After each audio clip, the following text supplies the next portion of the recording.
Hello, everybody. This is Chase Butice. I'm here with a lunar eclipse update. It's been a long time since I made any videos. I had a crazy year, and I've been going through massive alchemical changes, and I've been in a real changing pattern, and I just haven't felt like it was right to make videos. I just, I've lost about 50 pounds. Lots changed. I've learned a lot, and I definitely feel all the wiser, much more wise for it. It was a very challenging time and also a time of great rebirth. So, deep maturity, I think, was one of the main things I learned during that time. But I'm coming out now the other side. I'm feeling the spring energy. I'm feeling excited about life. Like truly. And I wanted to make a video and talk about this eclipse because I think this series of eclipses is pretty powerful. I'm just going to talk about the downloads I've been getting and see if you guys vibe. So we have a Libra eclipse. We have a lunar eclipse, full moon lunar eclipse in Libra on March 25th, which is just in a few days. And the themes I am getting from this period and from this eclipse, because it's it's on the Libra Aries axis, so the next new moon will be in Aries, and full moons are a time of completion. Eclipses bring about great change. They bring about rapid change, and we are in a massive period of ascension right now on planet Earth, just straight up. So what I feel is happening with this is completions of old patterns in relationships. And starting to ask yourself, what does it mean to break a pattern? Libra is the sign of relationship. It is the sign of harmony. It's one of its mottos is peace at any price. A lot of times, Libra energy can forsake its own needs for the greater harmony of the whole. And that's where our South Node, collective South Node is, which means it's a pattern we've grown out of, something we no longer vibrate with a culmination of a full moon, which is and an eclipse in it. Full moons are the culmination point, the kind of apex, the max of some of an energy, and it's a release, a deep release. So really what I feel is completing, so breaking out of old patterns in regards to how we relate to others. So think about this, think about it like how, I think how we kind of bounce off of life is our relationships, right? And how people, how we engage, how codependent we are, how, how much our wounds dictate our behaviors. And a lot of us have been going through the past couple of years through a major alchemical shifting. A lot of alchemical changes have been happening the past couple of years. And it really, from what I've been gathering from the clients I've been seeing and just collectively the energy of the times is we're at a real powerful, true kind of ending of old ways. And it just feels so amazing. I mean, this is what's happening for me. So I kind of wrote down these questions. What does it mean to break a pattern? These are good questions. I've been thinking about this a lot. And, one of the themes is maturity, feeding the self, choosing the self, and not reacting from wounding. What does that look like for you guys? Is this resonating? Maturity, it's kind of amazing because it's like, that's what the essence of maturity is when that is what the essence of maturity is when you break a pattern and you say, I don't want to do it like that anymore. I've learned from that, and I'm no longer going to do it like that anymore. And sometimes it takes a long time to become mature. Sometimes it takes a long time. But you know what? It's like the one thing that we can kind of guarantee is the only constant is change, and that maturity is the truth of being here on planet Earth. And as I'm getting older, I'm just so grateful for it. I've really harmonized with the energy of Saturn this last year, the grandfather, the mature archetype of maturity, and realizing the wisdom, the true wisdom in having boundaries and having confinement and having containment, in saying no, breaking old patterns, not reacting from woundings. I've had enough. So maturity, feeding the self, choosing the self. I was talking about this at the Mystics. I host a weekly group about High Desert Mystics, and I was talking about this last Wednesday about what does it mean to let go? What does it mean? How do you let go? What does that even mean? Right? And this is the question of my life. Like this is my work. What I've studied, what I continue to study. And this week I had such an amazing realization with it. And it was something I was thinking about, and I couldn't let go of. And I allowed myself to fill myself up with something that would feed me, something creative that would feed me. And I started painting again, which I haven't done in years. And I used to be a pretty darn good painter. And I feel inspired to paint. And it's been something that I've, for some reason, not allowed myself to do. You can go into all kinds of reasons for that. It's just been work, right? And that's part of this old patterning and change and alchemy of these times, is a recalibration of the divine feminine.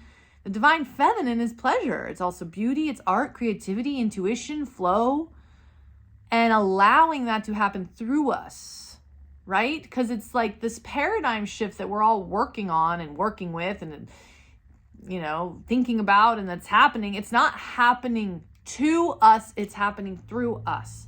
So what does that look like? What exactly does that look like when it's happening through us? Not pointing the finger and saying, oh, look, it's happening over there. Oh, look, it's happening over there. It's saying, how is it happening through me? So it was interesting because I was able to let go of the thing I couldn't let go of when I actually fed myself, which was, making art, making something that really nourished me, that made me feel amazing. And I started realizing how, seeking things outside of yourself, it's not the answer. It really isn't. The only way is to feed and nourish. And that is the essence of maturity. Not reacting from wounding. What does that even look like? Not reacting from wounding, becoming aware enough of our wounds and our old school patterning in how we used to react around our wounds, and making conscious choices to shift out of that. That is how you heal a wound, is you make a conscious choice and you stick with it. That's what a boundary is. That's what maturity is. That's what change is.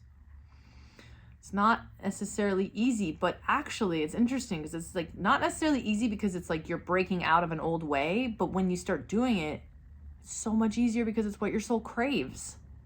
It's really interesting paradox. So the other thing that's happening on this eclipse is that the sun is conjunct Neptune. Well, it's by 7 degrees, but it's still conjunct. And so, Neptunian elements of vision and also illusion are going to be at the forefront here. So paying attention to where in your life you dreaming a new way into being. And, this dance of how things, imagining things as you want them to be and how they are. And that interplay and creation between spirit and matter. Because that is a process.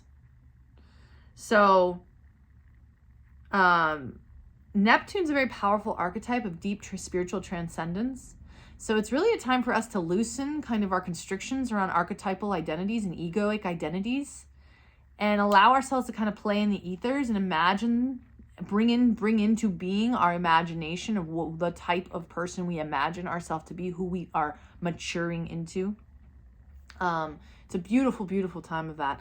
And also creative inspiration, tapping our ancestors, tapping cosmic currents, tapping our star family, communicating, all a wonderful time right now for all of that. You know, really when we're breaking away from these patterns, it's like communing with those source energies. It's really, really, really helpful. And it's amazing that we have that extra little boost right now to help us do that. The other thing that's happening is the sun is conjunct Saturn on the eclipse. Like I was talking about, Saturn rules maturity. Venus rules relationships. Venus is ruled by Libra. So it's a time of new discipline and structure to our relationships. You know, these are great questions. How do you relate? And how are you relating? These are good questions to ask yourself. How do you relate? How are you relating? So has your method of relating been codependent? Do you need other people to be okay? And is your method of relating narcissistic? Do you focus mostly on yourself because it's too painful to focus on others more? Is it somewhere in the middle? Do you feel good about the way you relate? How much of people's energy, because the people that tend to be pretty spiritual or into this astrology stuff, you know, we tend to be empaths. So we tend to take on the energies of others. So the relating piece can be codependent. You know, the old patterning could have been codependent, where we were healing, taking on, martyring ourselves to make sure other people were happy, other people were healed. And that's a very imbalanced way. It's also a way of the suppression of the divine feminine. It's a deep suppression of the divine.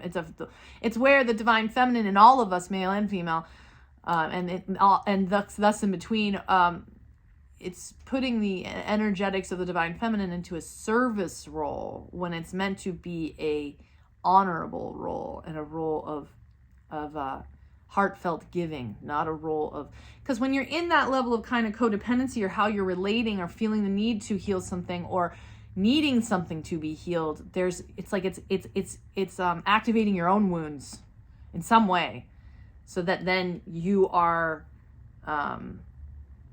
it's like you're replaying that, and you're needing the other person to be healed because it's still not healed within yourself. This is intense stuff, but I don't know if this is hitting home for any of you guys. But the Saturn conjunct Venus energy is like really bringing order and discipline and structure and maturity to how we act in relationships. So I would just kind of ask yourself about how you relate to others and what patterns you're growing out of right now. What's completing itself? What's shedding? What's releasing? That's what a full moon is. And then, you know, in 2 weeks, we're going to have another eclipse in Aries, which is just going to be so powerful. I feel like it's going to set off a new era of individualism, so the other aspect that's happening on this eclipse is the North Node in Aries conjunct Chiron, which is touching, it's not touching the sun, it's 10 degrees from the sun, but it's in the area. Let's just say that. I put asserting own needs and releasing conditioning. Asserting own needs, wounding and weirdness around that I put. So releasing conditioning around our old patterning of relating. I think a lot of the way a lot of us relate it's a very toxic, it's based in an old school paradigm, patriarchal, you know, monotheistic, you know, weird ass paradigm that has not honored the divine feminine, that has not honored the mystical energies, and it's been extractive, and it doesn't honor the soul of anybody really. So when we're releasing our conditioning in new relation, in the way we relate to others, this is just a really good question to start asking yourself, and really preparing to start to assert our own needs. So anyway, those are the main things I wanted to talk about. yeah, I think that's basically all I want to share. If you guys have any questions, comments, please contact me. I love you all. It's been a year, but a year of great growth, incredible growth. And it's been I've been going through a plutonic cycle, but I'm coming out and I feel it and it feels great. So I love you guys, and talk to you soon.